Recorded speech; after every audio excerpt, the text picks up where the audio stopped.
guess where we are today? At a beautiful place. We're going to take a boat tour on a pontoon boat, and the captain is also a singer. Oh, yeah, Jon Semmes. I hope he's our captain today. You think so? It's been a long time since we've seen him. Maybe he hires somebody now to do the singing. Yeah, I think so. Well, we'll find out. Let me turn this around so you can see the river. And it is April 27th, 2023. Here we go. Turn it around. There it is. The beautiful Withlacoochee. It's a gorgeous river. We're in Dunnellon, Florida right now, and it's beautiful. All right, now we just have to wait for the boat to arrive. Yeah. And the singing captain. Yeah. We'll find out who he is. And check out these tall, beautiful, live oak trees. Oh, they're gorgeous. And here's our fellow passengers here. Yeah. Yep. Here's our fellow passengers going on the road. On the river. That's right. They're all brave. They're all brave.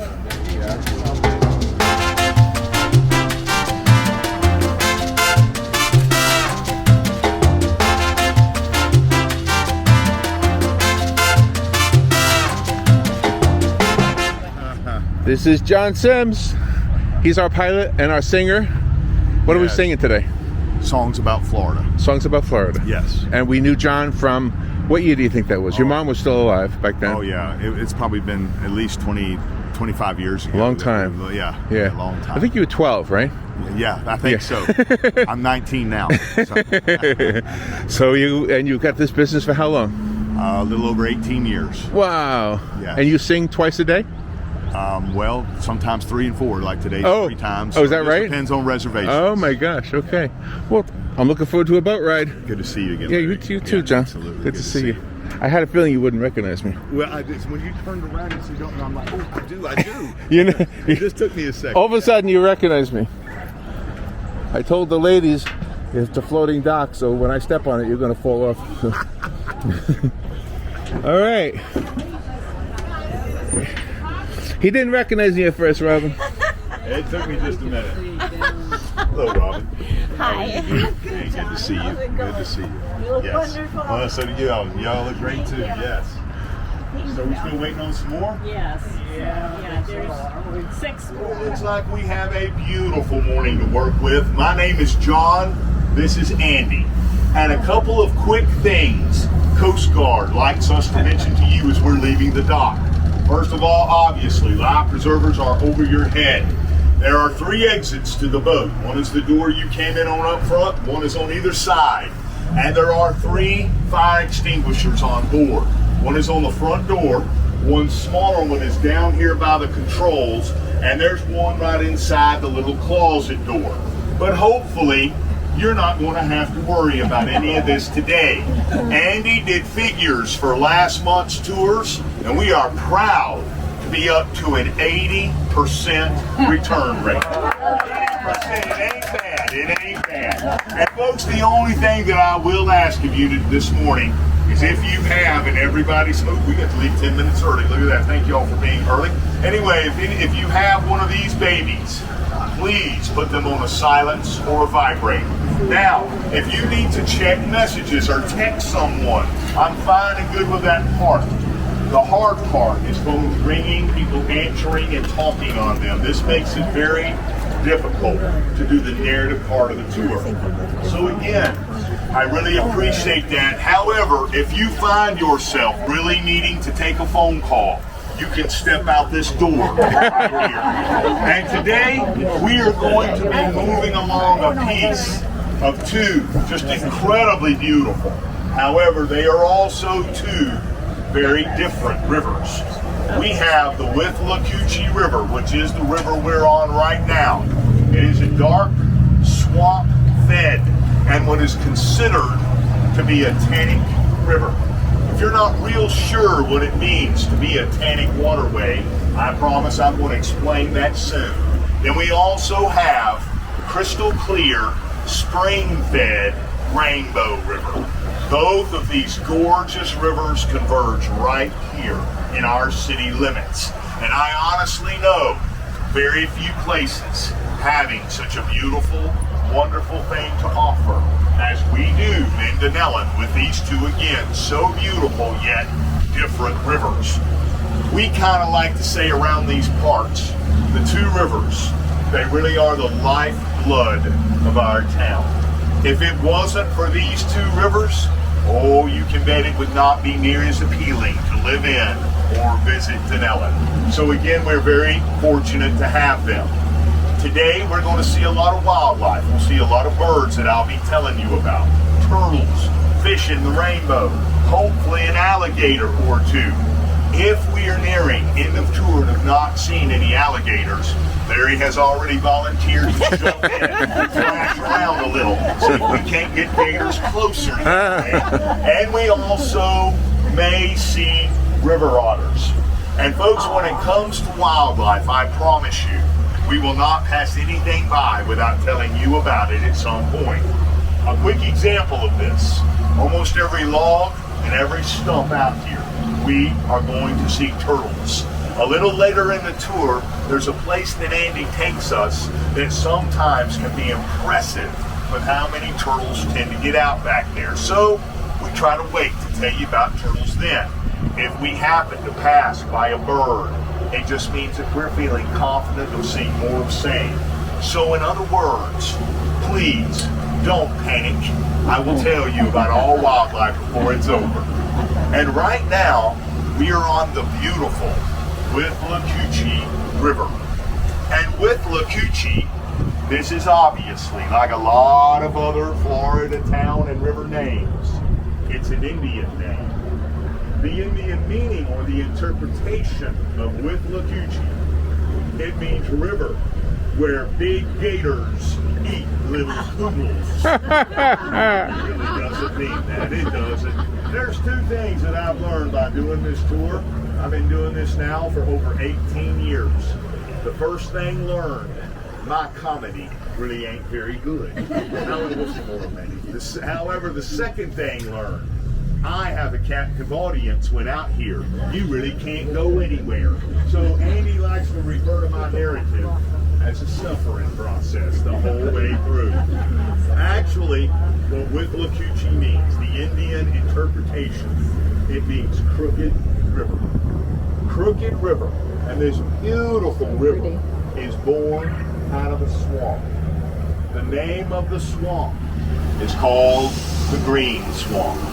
Now folks, I know when I say green swamp, it's rare to ever have anyone on the boat overly impressed with this. However, let me say that the Green Swamp is the second largest wetland in the state of Florida. It is only behind Everglades in size. Now let me quickly tell you where it is, because most people have never heard of it. I'm assuming this whole group lives in Florida? Yes? Okay, so if you're looking at a map of Florida, I'm sure you all can tell me where Tampa and Orlando are located on the Florida map. Okay, keep that in your head for a second. There's our first alligator of the day. See him swimming right here beside the boat to the left? Oh yeah. Oh yeah. This area is by the pilings. Yeah, that's about a 6.5 to 7 foot long alligator there, judging by his head. And folks, alligators, by the way, they are a creature I'm hoping we see 4, 5 or 6 more along our way today. I promise a little bit later in the tour, I'm going to give you several facts about alligators. Some of the facts I will give you will be common knowledge. But there may be a couple of things that I mentioned to you about alligators, and you'll be surprised. I will tell you this now about alligators. All they are big lizards with teeth. That's all they are. Of course, big teeth. Yeah, big teeth. So folks, I was saying that if you put in your Tampa and Orlando, right in between Tampa and Orlando lies a smaller city called Lakeland. From Lakeland, moving northward, this is where the Green Swamp is, where this river begins. So if you will please stick this in your mind, where the river begins, then think in relation to where we are sitting at this very moment. That will tell you this river does something not unheard of, but a little unusual for rivers to do. Say it out loud, man. Yes, the river unusually flows north. It unusually flows north. And the not so unusual part, as it's flowing north, It is slowly bumping, meandering west as it makes its way from green swamp. Then about 20 miles from here, heading the opposite direction that Andy has us going, the river ends up emptying into the Gulf of Mexico in a little town called Yankeetown. About 20 miles from here, a little town called Yankeetown. Yeah, there's a small alligator in that little kayak, little ramp there. Sam's sitting up there. Yeah, just a little guy. Now, not a baby, not a hatchling, but that alligator this summer will be a year old. Oh my. Yeah. Yeah, that's No, I doubt it. It's already too late for that. Oh, he is. Gosh. Yep, young. And there's the other alligator swimming by us here again. Wow, he's something. They're coming out. So folks, anyway, I wanted to let you know that not only does this beautiful river flow out of the green swamp, believe it or not, there are five rivers flow out of this one single swamp, thus giving the green swamp the nickname the Cradle of Rivers. The 5 rivers are Withlacoochee, Peace, Hillsborough, Little Withlacoochee, and at least partially through Lake System, the Ocklawaha. All 5 of these beautiful rivers, they spider right out of the one single swamp. So the next time you hear someone say to you, it's just old swampland, why don't you drain it off? Fill it in. Build on it. Yeah, I'd really like you to think about the green swamp. You know, it seems for so long that our swamp and wetlands given such a bad rap as being just those buggy, swampy, no good, and insignificant places. But we have come to learn, in unfortunately some cases, too late. They are major parts of our ecosystems. Without them, we wouldn't have things like this and a whole lot more. Yeah, not seeing any more in here at the moment, Andy. And please keep in mind, when those rivers come out of the swamp, they are very small and creekish, and they are added to by tributaries and such as they move along. They are not this size coming out of the swamp. Practically any time, the closer you get to a river's source, the more narrow, shallow the waterway gets. Matter of fact, the mighty Mississippi, as big as it is at its southern point, at its headwaters, you can walk right across it. So, also would like you all to know today that everything that we are in today, this is all fresh water. There's no saltwater intrusion here. There's no up and down with the tide. Before the Withlacoochee empties into the Gulf, again about 20 miles from here in Yankeetown, first it empties into a man-made reservoir called Lake Russo. At the end of Lake Russo, you have a dam and a set of locks. Everything from the locks and dam at the end of Lake Russo back this way is all freshwater. Now the last leg of the river continues from the locks and dam on out to the Gulf. This, by the way, is a spillway scenario, and it's about a 5-mile long last leg of river from locks and dam on out to the Gulf. This last leg out, it is the only part of the Withlacoochee River that rises and falls with the tide and what you would refer to as being brackish water, which is the mix of salt and fresh. However, this river is considered to be, like all Florida, swamp-fed rivers. Now, mind you, I'm emphasizing swamp-fed, not spring-fed. This is a tannic river. And I'll explain what it means to be a tannic waterway in a moment. But folks, over here to my right, there's a big white bird inching along the bank right over there. This is our great, or also known as American egret. A lot of people mistake the big white birds around here for being great white herons. We really don't have great white herons here in the north and north central parts of the state.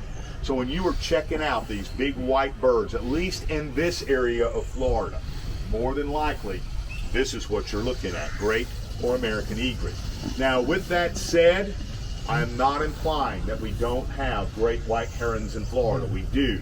However, you will mostly find them in South Florida. And the great egret and their smaller cousin, snowy egret, they both were almost extinct at one time for hunting for feathers for ladies' hats. There is no telling at the number and score of egrets killed for plumage feathers for ladies' hats. And not only was that bad enough, but when egrets have plumage feathers, it's usually when they're on the nest with chicks. So inevitably, when they killed the adult for the feathers, the chicks didn't make it. But these birds have made a good comeback. We shot all the ladies that were buying hats. Turnabout is fair play. That's right, yeah.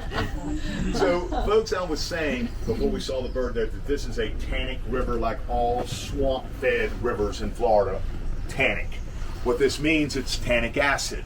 The water here is actually slightly acidic. The biggest contributor to tannic acid in our area of Florida, not the only, but the biggest, are the trees. And by the way, not all the trees that line the banks, but the ones that bulk out big at bottoms. These are bald cypress. During spring, summer, fall, and they're on them now, covered in beautiful green needles all over them. Actually, if you look it up, more than likely and scientifically, you will find they are listed as leaves on the trees, not needles. However, I believe they look more like needles, and it just happens to be my boat ride. I say needles. But when Andy and I bring people on tours during winter months, especially people who have never lived in the state, we take a lot of people on these tours that have never lived in Florida. When we bring them out here in the winter months, they swear we're bringing them out on 2 rivers full of dead trees. Oh, they look it in the winter because they're just gray trunked and all that's in them is the gray Spanish moss. But obviously they're not dead. Well, folks, what happens in the winter, all of these needles turn a very rust-colored brown. They then become brittle. They all end up falling out of the trees. They'll fall in the swamps, along the banks, in the rivers, along with other deteriorating organic matter.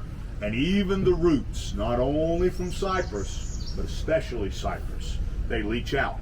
All of this is constantly combining together, making what is called tannic acid. So when you're on tannic waterways, yes, they are generally dark in color. Now this water is a little bit more greened out than normal. We've had no rain to speak of at all, and the rainbow empties in up the way, so it's kind of green this part of the river out a little bit more than normal. But usually tannic waterways are very dark in their color. But please don't misinterpret dark color of tannic water for dirty. They are merely stained. They're merely stains. It's just like, folks, if you go home, take yourself a cup of water, throw a tea bag in it. See what happens to the color of the water. The longer you leave the tea bag in that cup, the darker that water is going to get. But it's not dirty, or you wouldn't be drinking it. So again, and lastly, it's that same leaching out, staining concept, not dirty.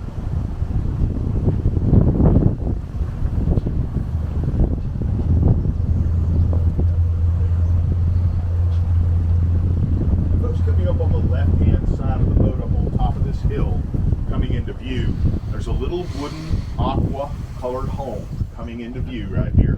This is the home that I grew up in from the time that I was 9 until unfortunately I am emotionally scarred. I'm still going through therapy. I came home one day, all my bags packed and every lock on every door changed.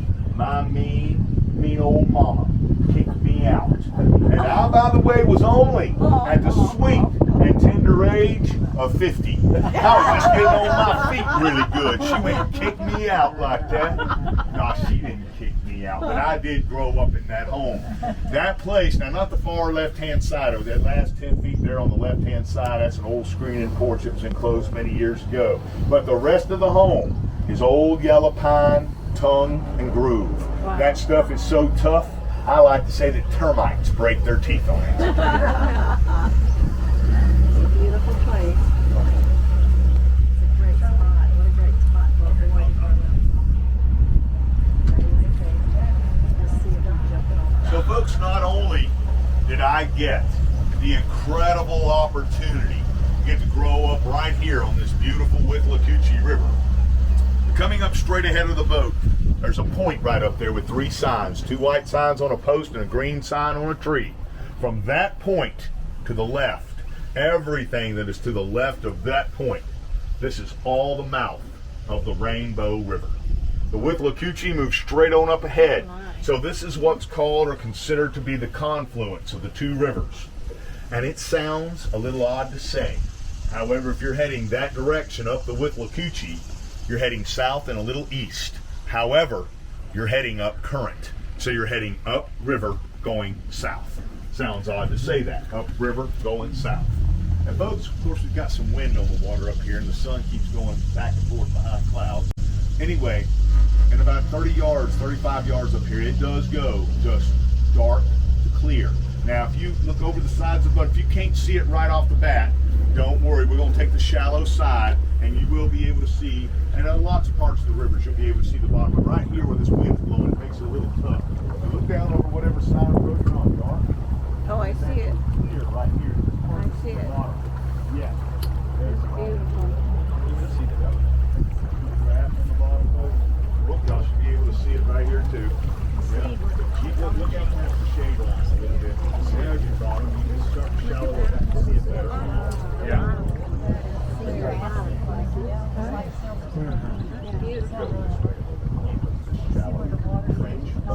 So, folks, just like that, here we are now entering the beautiful Rainbow River. And we are now entering a totally spring-fed entity. This river is not swamp nor tributary fed at all like Withlacoochee. All spring-fed.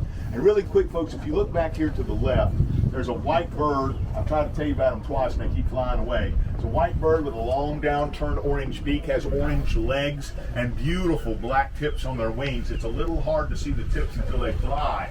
This bird is called the white ibis.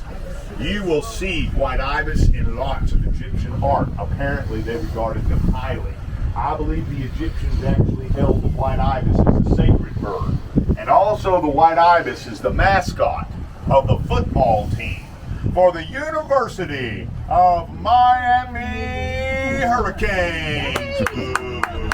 I've wondered many years of my life, why in the heck would any football team, barring maybe the Oregon Ducks, pick a bird like that to be a mascot? Now, not all, but most mascots are trying to instill power or fear. In my opinion, the white ibis evokes neither. Finally, a friend of mine told me several years back the reason the University of Miami Hurricanes picked the white ibis as mascot is because during a hurricane, the ibis is the last bird to leave and the first bird back. So you can either chalk that up to immense bravery or stupidity. The older I get, the more I'm learning. That's a fine line. Yeah, a fine line. So folks, I want you to know that you are entering the 3rd largest spring entity in the whole and entire state of Florida. Now let me please put this in a little bit better perspective for you. There are 750 what are called spring-fed rivers and runs in Florida. There's 750 of them, ranging from large springs like this to very small springs. We are sitting in number 3 out of 750. This, by the way, is all categorized by water output. We are also entering a Class 1 first magnitude spring. This is as high as it gets. There are 3 classes of springs, and this one lists as 1, 2, 3. 1 is the highest output spring, obviously, then leaving 3 the lowest. So, Class 1 first magnitude, as high as it gets, and 3rd largest spring in the state, categorized by water output. This is a 5.7 mile long river. Now, I know that 5.7 miles, this does not, yeah, we'll see some of those birds out of the water, and I'll be telling you about it when they're out of the water. I know that 5.7 miles, this does not sound very long for a river. And you know what, in most cases, I would concede that's a correct way to think. However, for a totally spring-fed entity, 5.7 miles, it is actually quite long. The head springs are at Rainbow Springs State Park. If there are any of you on the boat today who have never visited Rainbow Springs State Park, if you find yourself having the chance, highly recommend this to you. It is a gorgeous state park, and it is again the head spring waters to this river. Now this is a fairly impressive number that I'm about to give you. Matter of fact, this very well may be on your test that Andy is handing out after. Well, y'all don't think that I'm spitting all this info out for nothing, do you? The head springs puts out an estimated average 400 million gallons of water a day. Oh my. A day. 400 million gallons of water a day on average pumps out of head springs. Now quickly, this is an average. During drought times like we're in right now, then this number can drop down between like 365 to 375.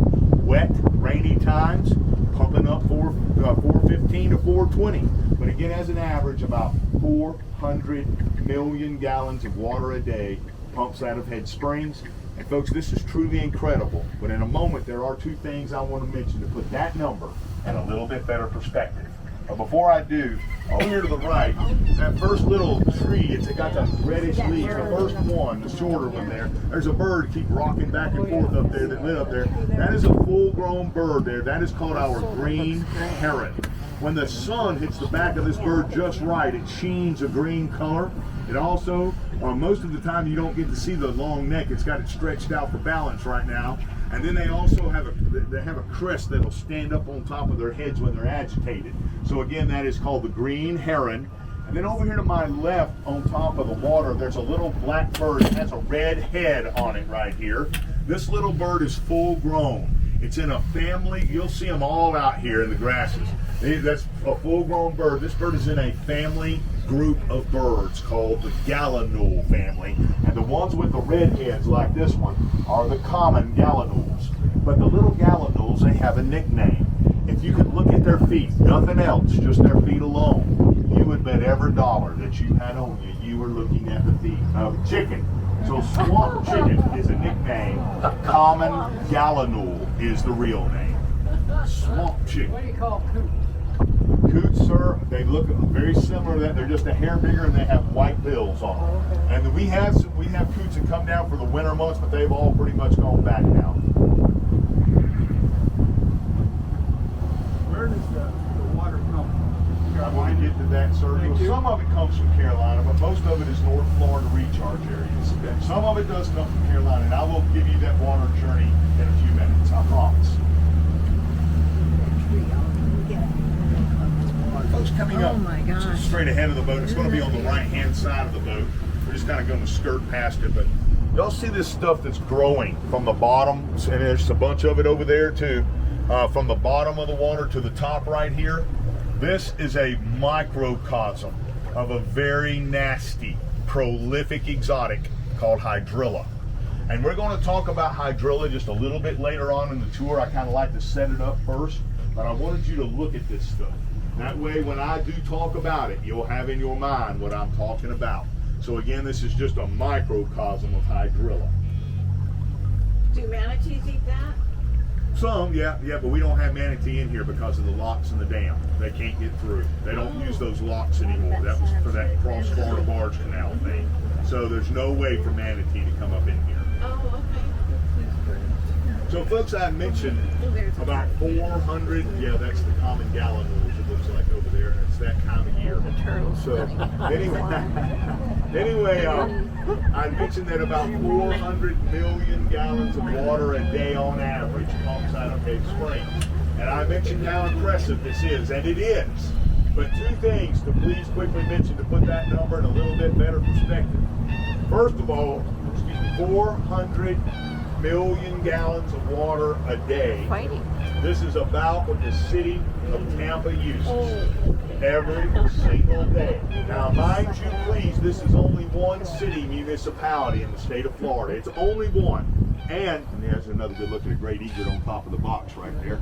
And also, when I first moved to Dunnellon, Florida, the year was 1977. The output of our springs then hovering at 600 million gallons of water a day then. This is practically par for the course for most, if not all, of our spring entities in the state. The last 45 to 50 years, they have most, if not all, lost an average of a third of their output. What a This is shame. not good. It is not good at all. Not good. Water bottling plants. Not good. Yeah. So late spring, summer, and early fall, this can be a very high traffic little river. During these times, lots of boaters, canoers, kayakers, paddle boarders, swimmers, snorkelers, divers. And during the summer season, this number's not exaggerated. I bet there's close to 10,000 people every summer sitting pinings in inner tubes and floating down the river every year.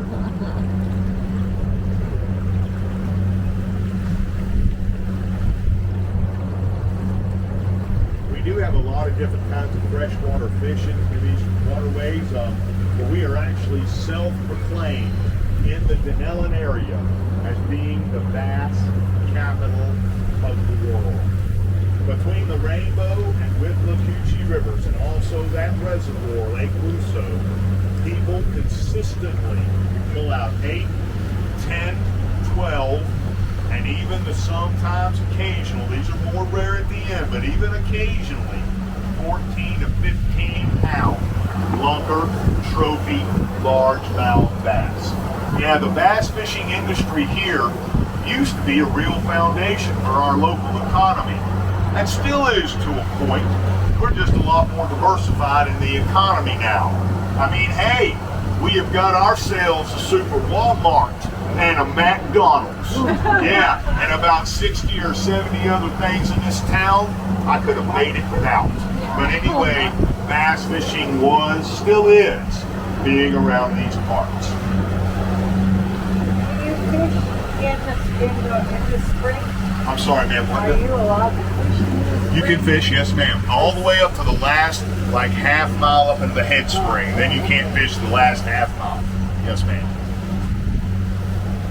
So I want to give you a little bit of insight into the journey of this beautiful spring water that we are floating on this morning. And by the way, not all of it. Please don't get the wrong idea about this. Not all of it, but a lot of spring water in Florida from the time it falls as rain until it's then pumping out of the spring, flowing past. This cycle can take anywhere from 10 to 40 years. 10 to 40 years from water falling as rain to pumping out of the spring. Now, this is generally averaged at about a 12 to 15 year average. And like I said up front, not all of it. There is some in monthly increments and there is some in lower year increments. For a bulk of spring water in Florida, it is a 12 to 15 year average from falling as rain to then pumping out of the spring. How this works: when it rains, water obviously hits the ground. Any of you ever sat watching rainwater hit Florida sand? The one thing you'll know is sure don't do long, and that is puddle up. It filters and it percolates its way down through sands and clay, over and over the process goes until finally the water makes its way to something that is so incredibly precious to us underneath the state of Florida.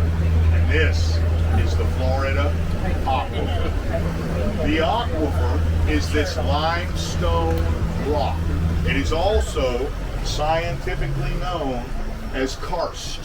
This rock or karst has been cut by several millennia of water just cutting into it, through it, creating this vast underground labyrinth of caves, caverns, tunnels, carrying all of this fresh water around in it. Imagine rock that looks like Swiss cheese. That's the best visual example I know to give you of what that rock looks like.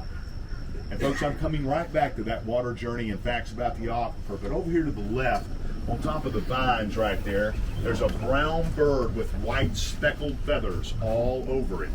This bird is called a lipkin. The litkins, they too were almost extinct at one time for a couple of reasons. They also were hunted for feathers for ladies' hats and for the severe decline of their favorite food in our waterways called an apple snail. Oh, by the way, almost all due to DDTs in the water. Both the lipkin and the apple snail have made decent comeback. The lipkin is what I consider to be a stand-alone bird. What I'm really implying by this, they're not closely kin to any other bird, kind of all by themselves as far as kinship. Now these birds can make some cackling type noises, but folks, I'm telling you, when that bird fully cries, lets it all go, whoo, them things are loud. You do not want litkins underneath your windowsill at night. They are that loud. And that's another common gallinule right there, swamp chicken. Wow. I think if I ever put together a full band again, my last name is Semmes. We'll call ourselves Semmes and the Swamp Chickens. Good choice. Good choice. Well, there's the big turtle. This one underneath. So folks, back to the water journey. I've made it to where the water makes its way to the Florida aquifer. A couple of interesting, and might I also add, impressive facts about the Florida aquifer. The aquifer offers us, and when I say us or we, I'm referring to Florida. It offers us all 750 of our beautiful spring-fed rivers and runs. As a side note, 750, this is more than anywhere else in the world. Now, not only do we have more springs as anywhere else in the world, we have more Class 1 first magnitude springs as anywhere else on our planet. To be even considered a Class 1 spring, the minimum amount of output is 65 million gallons of water a day. That is bare minimum output to be considered Class 1. One more time, that's 65 million gallons of water output a day. Wow. Florida has 33 Class 1 springs, more than anywhere else on the planet. And folks, I'm coming right back to the water journey in the aquifer. Over here to my left, straight across from me, there's a seawall with a couple of blocks. There's a bird sitting there. We have two birds cousins to each other on these rivers. We have cormorants and we have anhingas. This is an anhinga. By the way, this is a female anhinga. The females are distinctive with gold necks and gold chests. Males are dark black all the way down. You will see both anhingas and their cousins, cormorants, sitting on logs and limbs up and down waterways lots of times, like this bird's doing right here. Wings spread all the way out. Anybody know what the birds are doing when they're doing this? They are waving to tourists. Don't be so sure you know. You're right. For those of you who said Brian, you're right. Anybody know why these birds have to do drying rituals while other waterfowl do not? Say back there again, sir.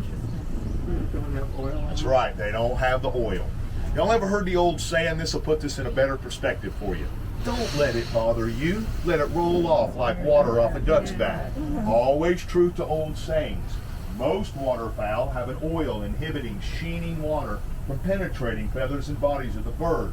But like this gentleman said, these birds don't have it. The reason they don't. Fish is practically the only thing these birds will eat. That's it for them. And they will not do. Like herons, egrets, ibis, they're not going to walk and wade these grass mats and shorelines poking down and around at minnows and fish. These birds get in the water, they dive. And the best way I know to describe it from that point, things are like torpedoes underneath the water, swimming after and catching fish. So you see, by not having the oil, by also having just a little bit heavier bone density as compared with most other birds, it makes them less buoyant, thus enabling them to swim faster, maneuver better under the water. But after a while, the birds get water laden, they need to get out and dry. Now quickly, a lot of people think these birds are getting out to dry to be able to fly. I will say it helps them to fly to be dry. However, these birds can fly with wet wings if necessary. But if they get too water laden, they can actually drown. And folks, two quick nicknames for anhinga before Andy pulls off that. Yes, ma'am. Snakebird is definitely the best well-known nickname. Those birds' necks are very long when they fully extend them. And when they are swimming on top of water, head and neck. That's all that breaks the water line. Folks, you watch any other bird swim on top of water out here, and at least some of their backs are up and out of the water. Not anhinga, just head and neck. And if you look at my finger and how it's moving, that's kind of how the neck looks, moving across top of water. And at first glance, especially from a little distance, swear it was a snake. So snakebird is best well-known nickname. And those birds have long, pretty back tail feathers. They're black and tipped in white. They can fan them out, and when they're in full fan-out position, they closely resemble the back tail feathers of a wild turkey. And a lot of folks refer to that bird as water turkey because of this. So that is anhinga. There's a turtle up in the yard. We're going to talk about the turtles a little bit later. But anyway, that's anhinga. That's a female with a gold neck and chest. The bird without one of the birds without oil protection, and snakebird and water turkey being the nickname. And over here to my right, here's the cousin to the anhinga. This is the cormorant. The difference in the two birds here, the cormorant does not have quite the long, skinny neck like anhinga. Also does not move in a snake-like fashion on top of the water. And the cormorant here has itself a little hook at the end of its beak, whereas anhinga has a very straight, pointy beak. But this is the other kind of bird without oil protection. And folks, the cormorant is such an amazing fisher bird. In some Asian countries, they take them. They put temporary rings around their necks just tight enough so they can't swallow fish. Then they tie leashes to them. They send them out to fish. When they get fish, they bring them back in by the leash and take the fish away from them. Oh, y'all don't start that old stuff. We used to put plows behind mules. It's the same thing. Same thing. So, back just for a moment, please, to the water journey. We had talked about the water making its way to the aquifer. I told you the aquifer offers us all of our 750 spring entities in the state, more than anywhere else in the world, and more Class 1 first magnitude springs as anywhere else on the planet. Also, the aquifer offers us pushing about 90% of all water. There's a pileated woodpecker flying there. Look at him. Yeah. And I know this other big bird's coming up. We're going to talk about it in just a moment. But folks, about 90% of all water that we use and that we drink in this state comes from the Florida aquifer. Now I need y'all, especially since you live in Florida, to stop and think about that for a moment. Any way and every way that we use water in this state, whether it be residential, think about how much water we use in our homes every day. Commercial, things like bottled water interests and other commercial interests, and also agricultural. And for people who have never lived in the state, they sometimes don't understand how huge of an ag state Florida is. About 90% of all this water, residential, commercial, and agricultural, comes from the Florida aquifer. So this is why, in the last 45 years or so, most, if not all, of our spring entities have lost an average of a third of their output. It's because we, as a population, y'all ready for this number? We are sitting at 22 million people in the state of Florida. Yeah, 22 million. And by the way, this number barely minimally reflects snowbird population. It does not reflect at all the constant influx of tourism into our state. We are massively pulling the water from the aquifer before it ever makes it to the springs. And folks, I'm almost done with that water journey, but over here to the right, this big grayish blue colored bird right here, this is our great blue heron. This is the largest heron that we have in our heron family. On these rivers, we have great blue, little blue, tricolor, black crowned night herons, and green herons. The great blue here is the biggest one out of the bunch. However, as big as a full-grown great blue heron is, they are lucky to hit 2 pounds. They are a very tendony bird with hollow bones, making them deceivingly light for size. And great blues can live up to 20 years, which is impressive for a wading bird. That's W-A-D, by the way. A wading bird will live that long. Yeah, another great egret here to the right. Oh my. Beautiful. So folks, back to finish on the water journey. Once the water has finally made its way in to this underground network of the aquifer, and it runs all around, then here in the north and north central parts of our state, this rock is closer to the surface, thus giving the north and north central parts of Florida, higher concentration of spring-fed rivers and runs. Then, for lack of a better word, a fracture occurs on land, thus creating a spring, and out the water comes. So it is very probable that a lot of the spring water that's floating on this morning fell in rains 8, 10, 12, or 15 years ago, and it's just now coming out of Rainbow Springs and flowing. That's the tuber's X right It there. is truly an amazing journey for the water when you think about it. And folks, please keep in mind one more time, from water falling as rain to pumping out of the spring, it is very blended in times, starting from monthly increments, working its way through many years. And one more quick thing about the aquifer, and then I'll move on to some other things. I don't want you to think, because you can't just visually look out and see the Florida aquifer, that it's somehow far away and disconnected from us. Now, this stuff is sincerely and directly right under our feet. About a little over 20 years ago, very well done documentary was made on the underground aquifer system of Florida. And in a piece of this documentary, these crazy, I'm going to say that word again, crazy divers, they go down into pieces of the underground aquifer system. These divers that do that kind of junk are out of their minds. But these divers, they have signal monitors on them. And there's a guy on top of the ground holding the receiving end of the monitor. This guy is following the divers as the divers are making their way through pieces of the system. This guy is walking across golf courses, across agriculture fields. He's walking through people's homes. At one point, he walks right through a Sonny's barbecue, following the divers. So this stuff is sincerely, and it is directly, right under our feet. Wow. Yes, ma'am. Just so you know what I'm answering here, she's asking what the temperature of the water is. By the way, folks, this goes for all spring water in Florida, because all springs are born in Florida from the underground aquifer. They hover at about 72 degrees. That's all year-round constant for spring water in Florida is 72. And 72-degree water, by the way, doesn't sound very cold, and it's not real cold. But when it's 95 degrees out here in the summertime, and you jump your little happy self into 72-degree water, you will know you're alive, let's put it that way. It is bracing. And folks, as a little side note for you, Florida just happens to be the third largest populated state in our entire country. Third largest populated is Florida. Somebody care to guess number 1 and 2? California. That's number 1. Number 2, Texas. it is Texas. Florida number 3, and then I believe New York number 4.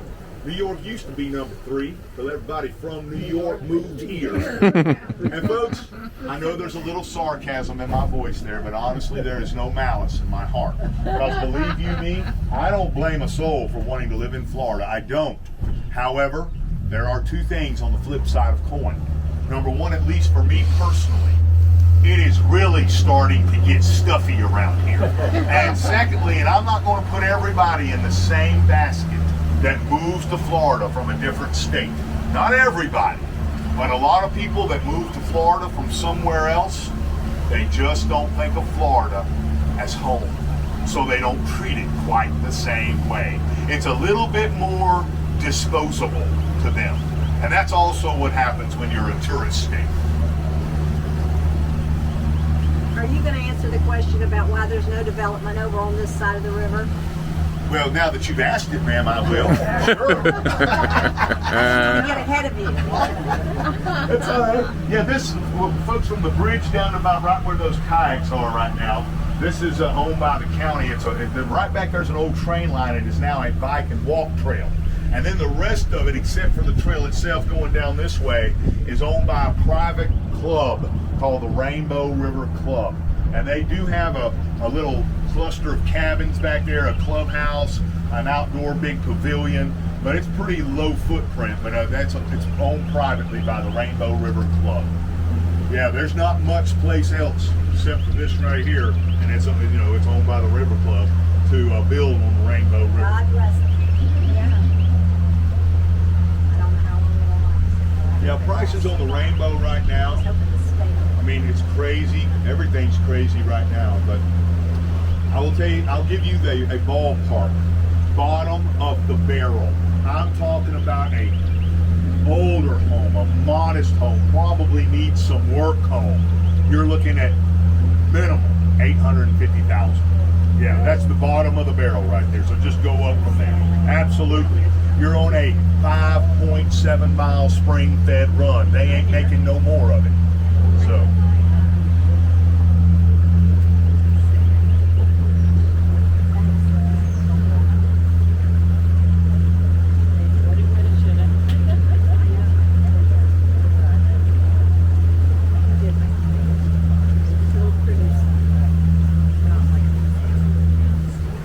And it really has a nice fragrance to it. It smells really good here. You don't smell the oil and the gas from the boats or anything like Yeah, that. well, most boats, and it's been a slow process, but most boat motors have gone from two-stroke engines where it's a mix of gas and oil, and you get all that oil in both in the air, and in the water, to four-stroke engines. Where just like it's like a little car engine, so all the oil is actually up in the motor, and you don't add oil to the fuel, so they still give off some pollution, but nothing like the old two-stroke engines.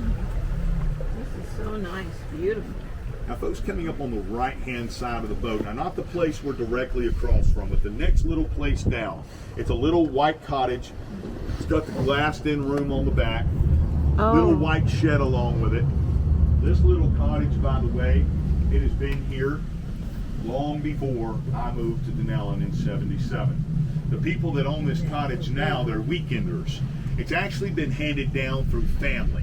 They live in Florida, just not local, but they'll come in every 4 to 5 weeks, spend 3 or 4 days, and pack up, go home. But folks, to be honest with you, it's not really the cottage I want you to look at.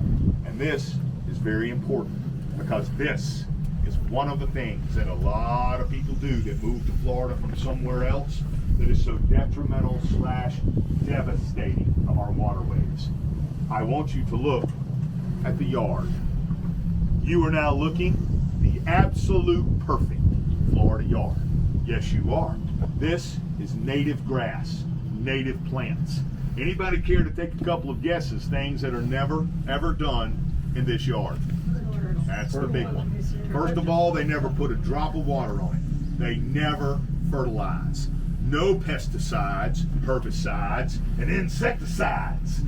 People, where do you think this stuff goes when we put it on the ground? In the water. And just so we're clear on this is actually, I know all of you say you live in Florida. Again, we have a lot of people on these tours that don't. I say this every day. I don't care where you live. I don't care what state you live in. Whether you are 5 feet or 50 miles from water. This stuff always, let me underline that word so there's no wiggle room. It always finds its way to water. Matter of fact, that's a misnomer, by the way. You are never 50 miles away from water. Most fresh water doesn't run topical like this. We just got through talking about it. It runs underground. Okay, let's put it in this little different context.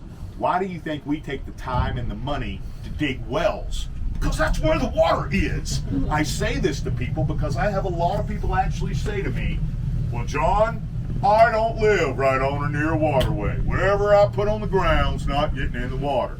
Whatever you put on the ground today, whether by slowly seeping down, I just mentioned to you in our area, this aquifer, it's right under our feet. Or if you have that stuff in your yard, as soon as rain hits your yard, it's in water. It's over. And that water is going somewhere. So what I'm telling you is this stuff does not just disappear nor end up in the magic kingdom.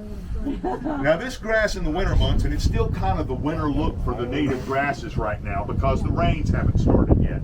In the winter months, the yard, the grass naturally goes dormant. And with that, it naturally turns a little bit, now not all the way, but a little bit of a yellow-brown tint in the winter months. Who cares? It's just grass. In the spring, summer, fall, when the rains start, this whole yard, it greens up, it grows up. And yes, there are weeds in this yard. First of all, I don't know how they ever got started to be called weeds. They are flowers. See, that's what we do when we don't like something. Just give it a slanted name. They're flowers, but whether you want to call them weeds or you want to call them flowers, I will guarantee you this. The stalks on every single one of them are green. Mow them over. So every 4 to 5 weeks in the mowing season, they'll bring a mower and weed eater back with them. That's every 4 to 5 weeks in the mowing season. They ain't out here mowing this stupid grass every week. But folks, when this grass is green and growing, and they bring the mower and the weed eater back with them, this yard, when they get done with it, looks like a golf course. That's all they do. It's mow and weed eat about every 4 to 5 weeks in the mowing season. It is estimated that somewhere around 20 trillion, oh, that's with a T, 20 trillion gallons of water a year are estimated to be sucked up out of wells, aquifers, and reservoirs all over our country, all in the name of watering grass. And just how detrimental nitrates are to waterways. And folks, I'm almost done with that subject, but before I finish on it, over here to my left, there is a a pair there with 2 juvenile sandhill cranes right here. The sandhills will mate for life unless something happens to one or the other of them, like she put cyanide in his coffee or something. Yeah, and they generally lay 2 eggs, sometimes 3, but generally 2. This mated pair, we know where they nested, and they had 2 eggs, and so far they both hatched out, and so far both are making it fine. And so once they nest again next year, those juveniles will hang around. As a matter of fact, it won't be long before you won't be able to tell the adults from the juveniles. But once they nest, it's time for nesting season again. The juveniles have to go, and they start it all over again. So again, that's a mated pair with 2 juveniles in tow, sandhill cranes. Look at this little. How tall they are. Yeah. And when they're when they hatch out for the first couple of weeks, they're just these beautiful little puffs of gold when they're really small. Then they start changing the color there. Aren't these? So folks, I was saying that nitrates are just terrible stuff for our waterways. It is a two-headed, first of all, there are several contributors to nitrates. I will tell you septic systems is a big one, but I will also tell you that fertilizer, it is the granddaddy of them all. And it is a two-headed monster with this fertilizer. You have the huge agricultural side on one end, then you have the just as big homeowner residential side on the other. I'm actually mainly speaking for residential side of things today, for here is where we have a chance to make a difference. I want you all to know that this is a beautiful little river we're easing around on right now. But I also really need you to know you ain't looking close to the same river that I moved to in '77. This, by the way, goes for most, if not all, of our Florida waterways. When I first moved here, the bottom of this river was mostly one of 2 things. It was either sand or native eel and ribbon grasses. Now, a big portion of the bottom of our rivers, it ain't nothing but nasty old silt. What has occurred to make this happen? Exotic weeds, grasses, and algae have been introduced to waterways. Then the nitrates make these exotics just go wild. We fight 2 or 3 different things in here, but our biggest nemesis is that stuff I pointed out. There's a little bit of it right here. That stuff I pointed out a little while ago, hydrilla. Folks, unchecked, this hydrilla grows from the bottom of a waterway all the way to the top. Andy and I have seen it do it in over 8 feet of water, bottom to top. That stuff is as thick as carpet. And what it will do unchecked, it will grow these massive walls all the way across and then all over a waterway. It will make a waterway impassable, unusable, choke. Or, second alternative is what happens here. Why a lot of the bottom of our rivers are now silt. Every 3 to 4 months, matter of fact, they were out here about 3 weeks ago. Every 3 to 4 months, contractors for the state, they have to come out here in airboats. On these airboats, they have these huge tanks. They have to spray. What in the world do you think it is that they're spraying into our waterways? It's herbicides. Not good either. So folks, just to end on the subject, if you really want to do something for the environment, then honestly, it's so simple. I beg you, please, don't put that nasty fertilizer junk on the ground, period. It truly is that detrimental to our water resources. And would someone tell me why? Why does anybody want to put anything on grass to make it grow faster? Yeah. You want a good definition of pure insanity? There it is right there. And really, folks, when you strip it all down here in Florida, about all these perfectly manicured looking lawns, all this is millions of people moving to Florida from somewhere else, wanting it to look like where they come from. That's all that stuff is. Now we're coming back to the confluence of the two rivers. We're going to make a little left on the Withlacoochee. But folks, right up there about where that kayaker is, I want you to notice how it just goes clear to dark out here. In other words, there is no slow transition in these waterways. And the main reason for such a dramatic line, it is temperature differential. We mentioned earlier that all spring water in Florida hovers at 72 degrees. That's all year for the spring water. This darker swamp bed tannic water we're approaching right here, generally warmer. When they hit each other, it's a collision of temperatures. This, folks, is called a thermocline. I know you've all heard of hot air rising. Same thing, when they hit, then the cooler spring water falls, ducts flows underneath the warmer water. So that's basically what happens right out here.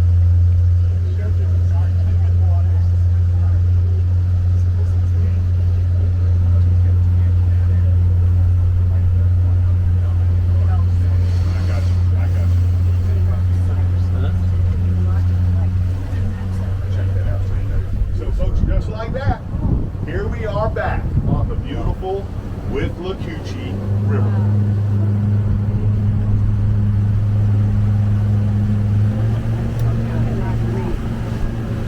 Oh, isn't that beautiful? All that green. That is so pretty. Look at that. That is so beautiful.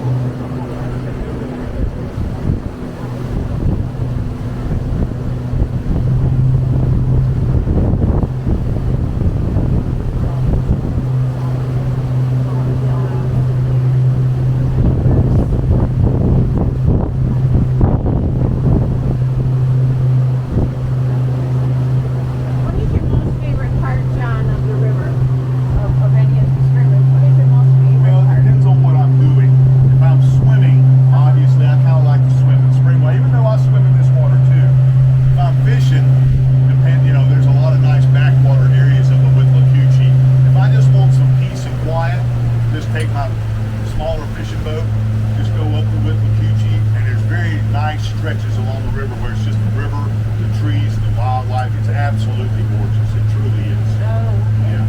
nice. So pretty.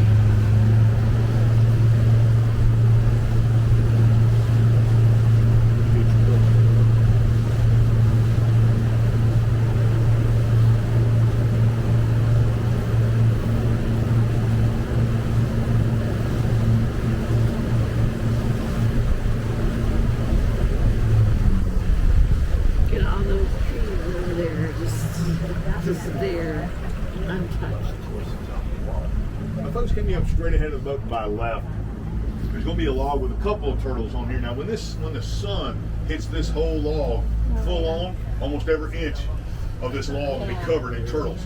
And there's another one on the smaller stump right here to the left too. But these turtles that we have seen and will continue to see, they get out like this on logs and stumps up and down our waterways. They have several different slang names. Around here, we call these turtles streaked neck, where they have yellow stripes down their heads and their necks. Oh. But really what the turtles are, they're in a family group of turtles called the basking turtle family. We have what's called Florida basking turtles, are really, if you want to narrow the species down, these are called Swanee cooter turtles. That's what they are, Swanee cooter turtles. And what you see these turtles doing out on logs and stumps, it's an absolute necessity for them. For they are not fully, truly aquatic turtles. They are basking turtles.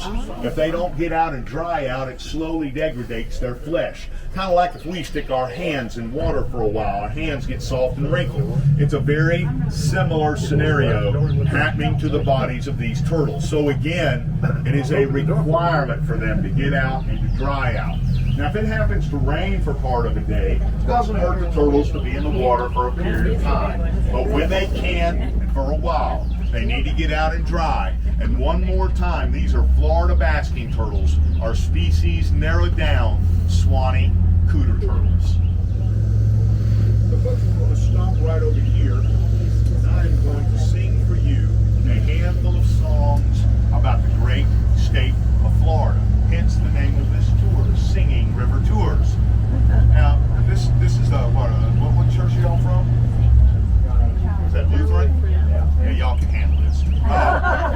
Anyway, first of all, being that all of you live in Florida, I don't have to tell anyone on this boat what a palmetto bug is, do I? So when you hear me sing about palmetto, I'm singing about a roach. All right, and I know I don't have to tell you about a love bug. All right, I will tell you guys this, fellers. You won't be shocked at this, but just so you know, it is the female love bug who leads and drags the male all around. So all is right, even in bug world. And one more quick thing, when it comes to mosquitoes, it is only the female mosquito that bites. This is true. She needs the blood for her eggs. Male mosquitoes practically live off of flower nectar. It's the female that bites for blood for the eggs. Something else, honestly, we should not be shocked over. That's not nice. Like Jimmy Buffett said in Margaritaville at the very end, it's always a woman's fault. His mom used to call him Palomino. That sounds nicer than French. So folks, this song was composed by a friend. Her name, Mindy Semmes. And this song, it sings about some of the unique things that Florida has to offer us. It's called Ain't Florida Neat.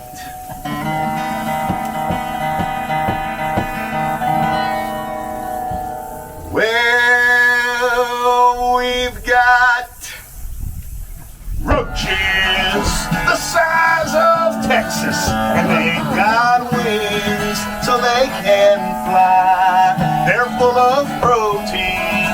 You think I'm kidding? Now my mom can feed an army with her sweet palmetto pie. Makes you a little hungry, don't it? And we've got fire ants, cute little fire ants. Why, they're so tiny, they can't hurt a thing. But then they'll swarm you. Nah, they don't warn you. They'll get set, get ready. One blows a whistle, and you in a Sunday sting right up to your kneecaps. We've got seaweed in our bathing suits, and we've got sand spurs in our feet. We're kicking back with Jimmy's margaritas, swatting sand gnats and mosquitoes. Hey, Florida neat. Yep, mosquitoes. Oh man, have we got mosquitoes. The females suck your blood, make you itch. It's satisfying. No, I ain't lying. When one bites you, you slap her dead and say, I got you, you skeeter. Then there's love bugs. I hate love bugs. Well, let's see, is there a stronger word than hate? A bug who gets it way more than I do. They're hooked up for a lifetime and I can't even get a date. Oh, we've got red tide in our oceans. There's rotten fishes down on the beach. We're kicking back with Jimmy's margaritas, fighting gators for our golf balls. Ain't Florida neat? Woo! Reptiles, lots and lots of reptiles. We've got snakes, frogs, gecko, lizards too. They eat the insects. They have my full respect. 'Cause I'd hate to live in Florida without them, wouldn't you? Yeah, we've got seaweed in our bathing suits, and we've got sand spurs in our feet. We're kicking back with Jimmy's margaritas, dodging possums on the highway, fighting gators for golf balls, racing snowbirds for parking. Woo! Ain't Florida neat?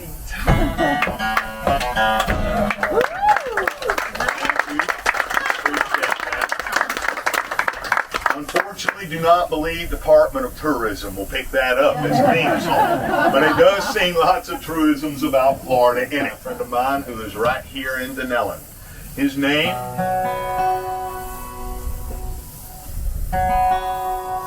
Sorry folks, the spring is bugging me. His name is Herb Reichelt.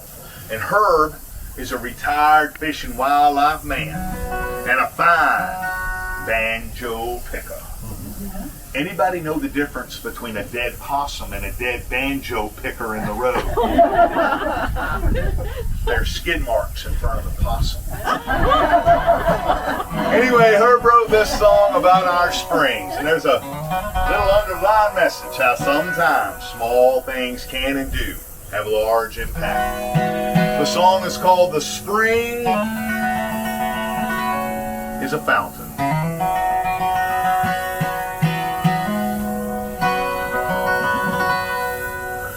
Just a small raindrop falling down from the sky. Such a little thing, like a tear from an eye. But as the rain comes down, the volume will grow. This nurtures the spring and creates the flow. Oh, the spring is a fountain where life begins. Health, recreation, that is why we sing. Clear waters, refreshing, pouring out upon the land. Oh, it's a gift from the heavens where the cycle begins.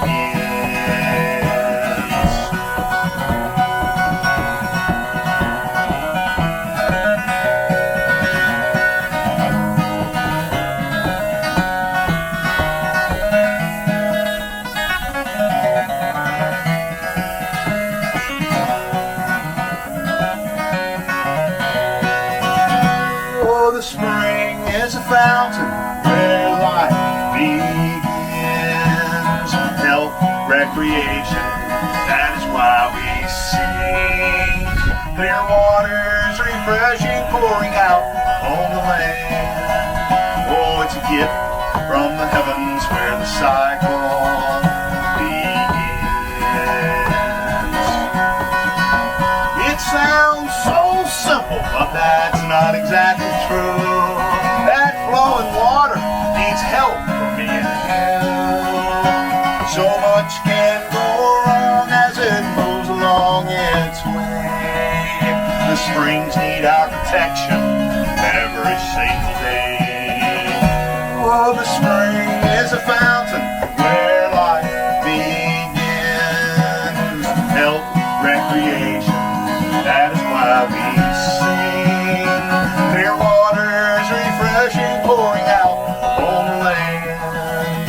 Oh, it's a gift from the heavens where the cycle begins.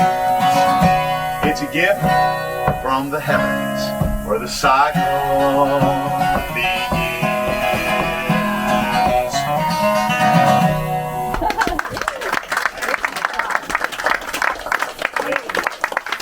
Well, folks, I'm going to do one more little Florida tune for you, and then Andy will get us back underway. This last Florida song was actually composed by my mother. My mother was not only a truly amazing person, she was also a fine songwriter. I believe I mentioned a couple of times thus far on the tour that we moved to Dunnellon in 1977, falling in love with it practically instantly. However, I am originally from the very, very northeast corner. And when I say far northeast corner, I'm talking practical far northeast as you can possibly get. From the great state of Alabama. This very, very northeast corner of Alabama, this Alabama-Tennessee corner, honestly, it's just a stone's throw away from the Tennessee line. This very, very northeast corner of Alabama, this is the foothills of the Appalachians. So really, just a hillbilly am I. It's beautiful country. We had a small A-frame home that sat at the foot of the mountain overlooking the Tennessee River. From the time I was born till I was 9, that's all I knew. I did not want to move anywhere. I begged, pleaded, cried, squalled with my parents not to have to go. When you're 9, you say so none you have, these sorts of things. So we moved here in that little home I pointed out earlier where the two rivers converge. After about a week of living here, I wasn't going anywhere else.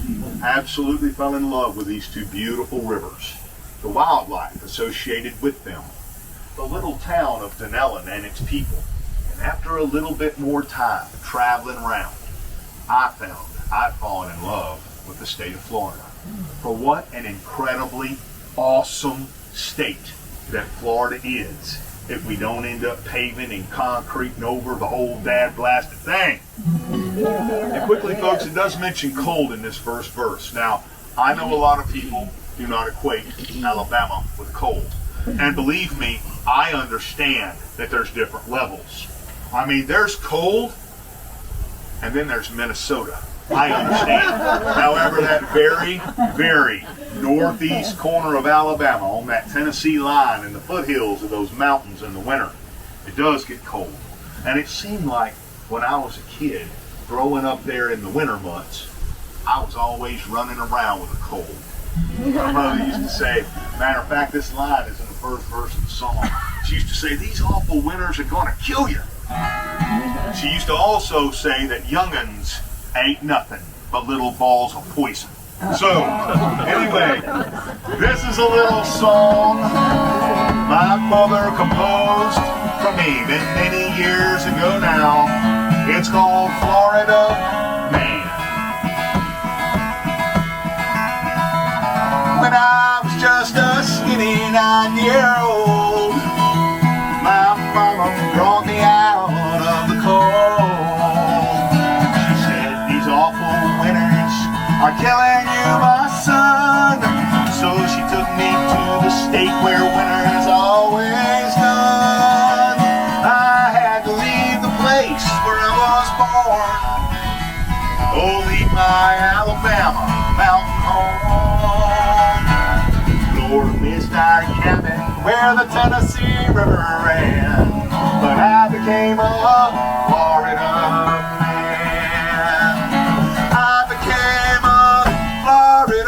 Man, a brown and brawny son of the sand. I learned small hillbilly could change on demand. Yeah, I became a Florida man.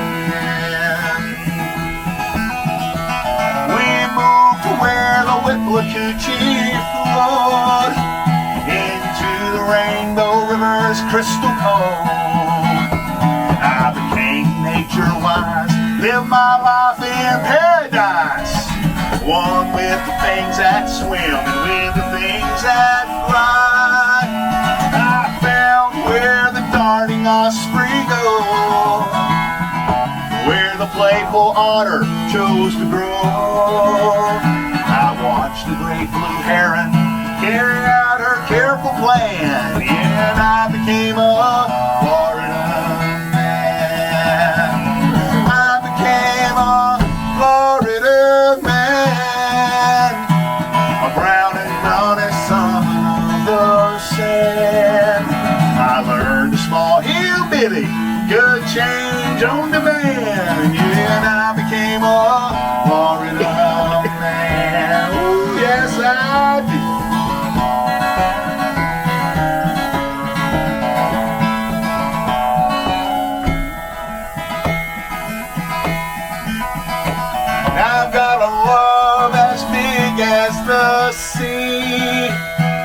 for the state has been so good to me.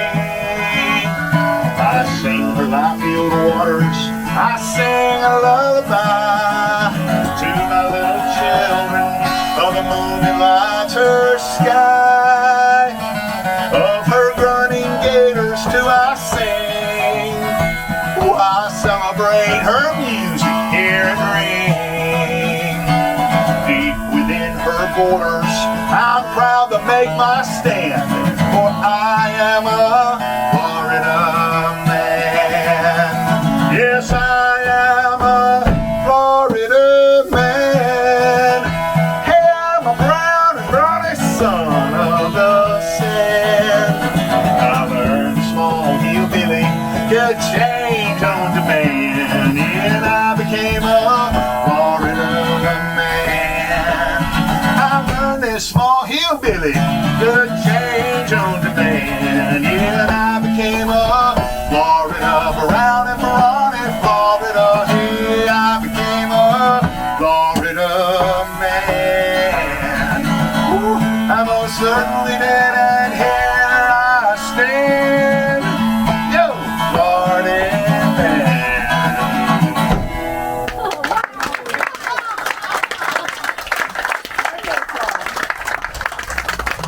Really great. That was marvelous. Well, no matter whether it was good or not, you couldn't really go anywhere.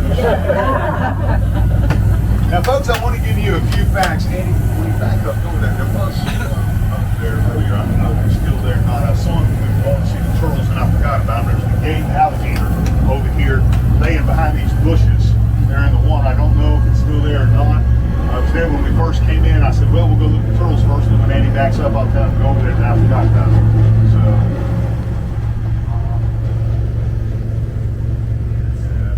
I think it's still back there.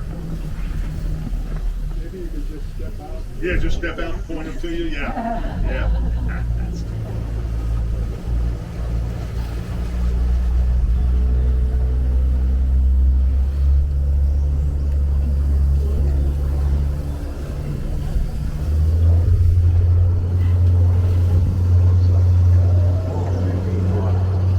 Really?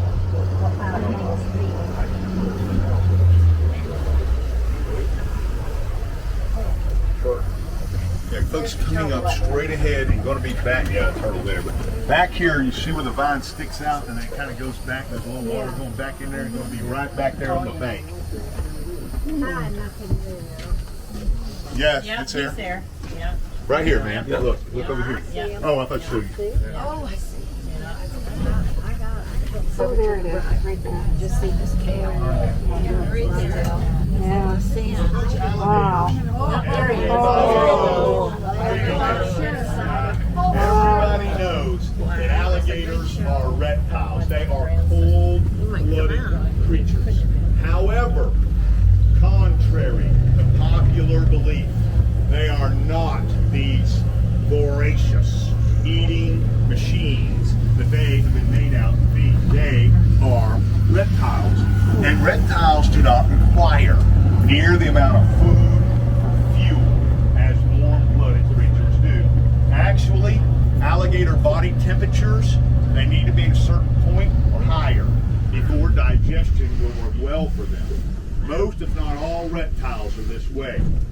A quick example of this with a question wrapped in it. If you went to the pet shop, bought a lizard in an aquarium, why anybody wants to do that, I don't know. But if you bought a lizard in an aquarium, what other piece of equipment would you also have to buy? Heat lamp, yeah, heat lamp, heat rod. Alligators, they are just the same. Body temperature up before digestion works well. Alligators that live, what I'm about to mention to you now, are their northern territories. Alligators that live in the very northern parts of Florida, South Georgia, and a little bit of coastal South Carolina, South Alabama, that whole band into there. These alligators will go 3 and sometimes pushing close to 4 months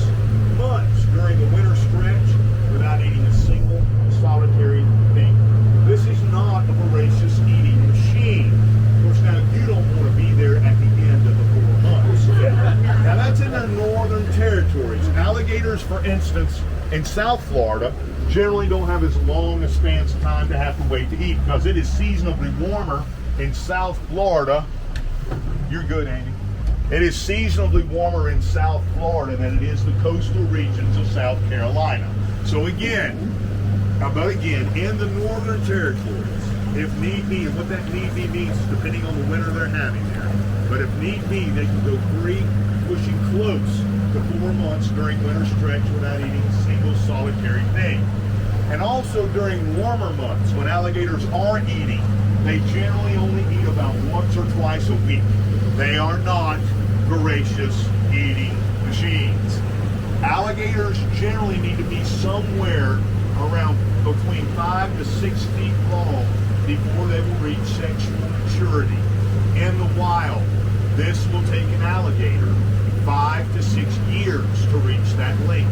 This is a long time for a creature in the wild before reaching that maturity level. They will grow on an average of about a foot a year their first 5 to 6 years. Once an alligator starts hovering around 6 feet in length, they generally start to slow down some in growth rates. Now obviously they don't stop, but they start to slow down some in growth rates. So again, first 5 or 6 years, they'll grow an average of about a foot a year, and then once they hover around 6 feet in length, they start to slow down a little bit in the growth rates. A really, really big bull alligator, 12 to 13 feet. That is a very, very big bull alligator.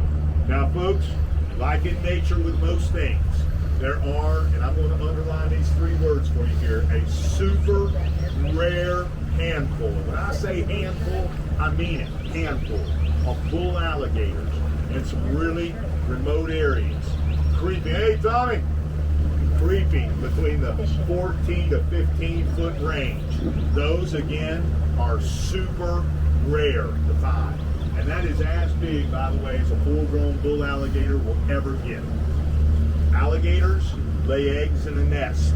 An average nest, 20 to 30 eggs. But only about half of these eggs hatch. Even though mother alligator, she is very diligent about protecting her nest, but she can't be there 24/7. And inevitably critters like snakes, raccoons, possums, other critters of the sort, when they are given an opportunity, they will rob eggs out of the nest. Also, out of the 50% that do hatch, less than 20% of these will make it. A lot of people don't realize just how small hatching alligators are. To me, it's impressive, actually, that such a small, might I also add in there, please, vulnerable creature, if it makes it, can grow to such a large, formidable animal. Hatchling alligators is usually somewhere between about 5 to 7, 6 to 8 inches long. That's it. Big birds like great blue herons, hawks, osprey, other big birds eat hatchlings. A couple of big fish eat hatchling alligators, including largemouth bass. Oh yeah, you get a 6 to 8 inch hatchling alligator moving across top of water. You get a big 8 or 10 pound largemouth bass hungry seeing it. If it can get it, it will.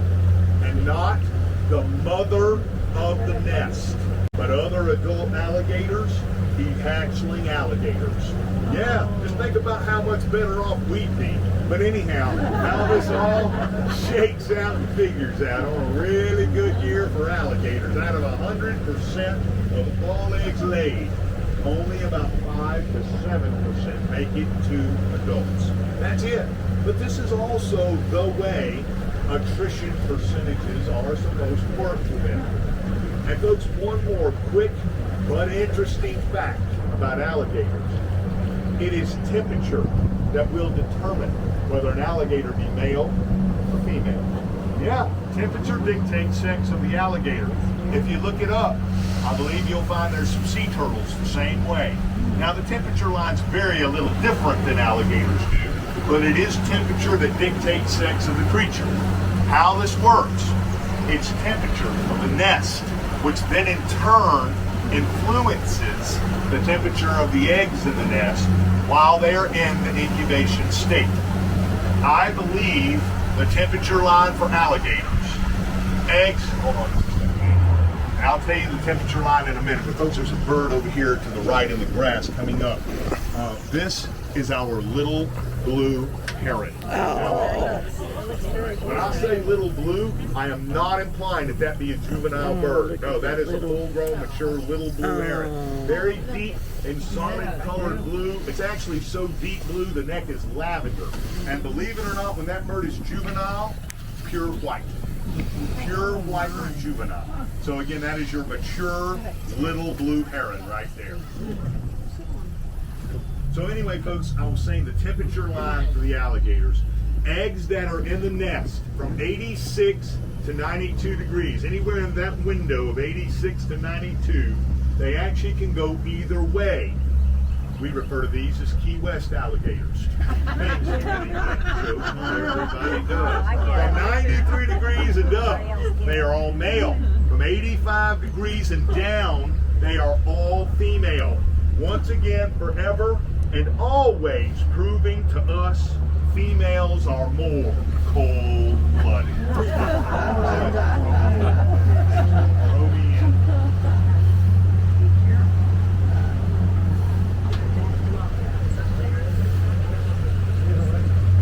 is so beautiful. Now, folks, we are just about 7 or 8 minutes away, being back at the dock at the city boat ramp. Thank you again for being early. We got to leave a little early this morning, which is always nice, especially with a big group. Usually there's like 2 of them walking down the hill in 2 minutes till. So also, if you can go ahead so you don't forget and turn the ringers back on your phones if you want to. Actually, by the time we get to the dock, you'll have been without them for a little over an hour and a half. There's a trash can back here. Just throw them in there.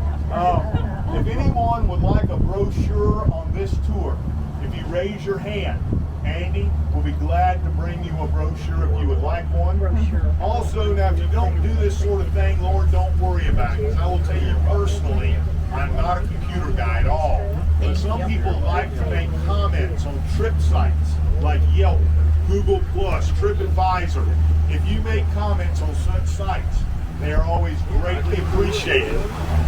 When we get back to the dock, please give us a moment to get the boat set right, put the walking ramp out for you, and then as you exit the boat, I can just collect from you as you're getting off the boat. That way when you get off the boat, we're all done. And last, but absolutely not least, Andy and I, we thank you so very much for being with us this beautiful morning.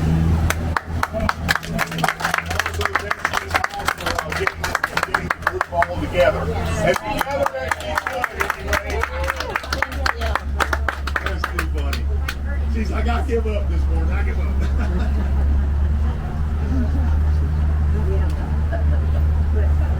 Did we choose the lunch place or we choose it now?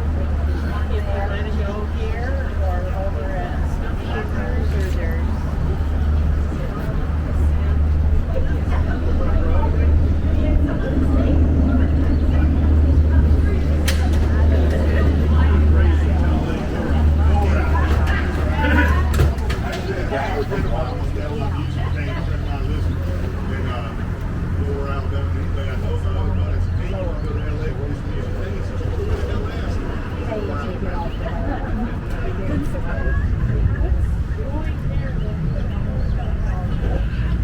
I never knew who the Board of Governor was when I was raised. I did know who. Oh, our photo? Yeah. Big Jim Paulson.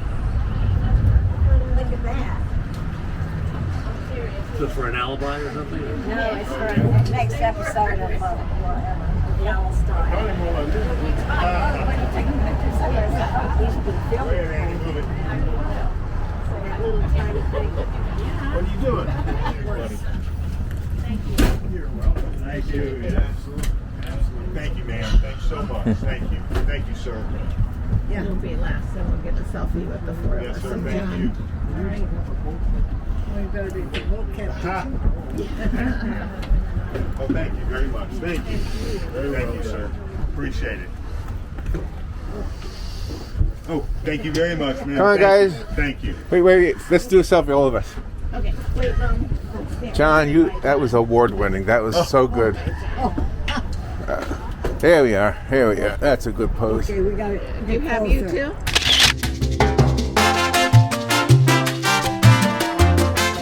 Well, we had a pretty good time on the river with Jon Semmes. Oh, we sure did. It was wonderful. And Captain Andy, Captain John, and Captain Andy. Oh, yeah. And now we're at the Blue Gator. Yep. Blue Gator back there. See it up there in the middle? Enjoying some sustenance. It's very delicious. And I had a bratwurst, whatever you call it, beer. Yeah. You had a gator brat, and I had fish tacos. Fish taco. And your mom? She had fish tacos. Fish tacos. Yep. All right. And we had a beer. So, hope you enjoyed the video. Jon Semmes did an unbelievably good job. I called it an award-winning presentation. It is. And my mom said that was the best tourist he's ever had. It was really good. It was very, very knowledgeable and yeah. entertaining and talented. Very much so. Had a great group of people with us, and it was fabulous. Great. Take care. Be good. Don't forget to eat. Remember, if you want to write, writing's very important. And the world spins fine. On her own. I'm going to show you everybody around us. I can't believe I'm this old. While the rest of the world was spinning, I'll be down by the ocean swimming with sand between my toes and sunlight in my hair. I just gotta get away for now. Gotta chill and renew. The world spins fine on her own, yeah. The world spins fine on her own.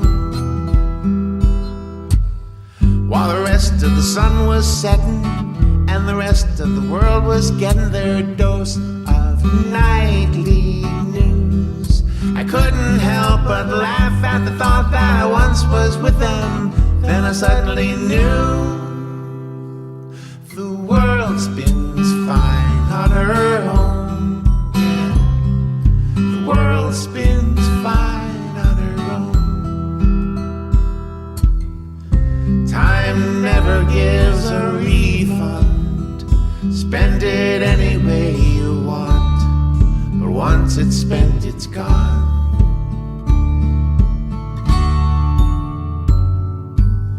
While the rest of the rats are racing, I'll be barefoot and slower pacing with my dog and my best friends. And I'll be cooling off while the rest of the world was spinning. I got off for a while. The world spins fine on her own, yeah. The world spins fine on her own. The world spins fine on her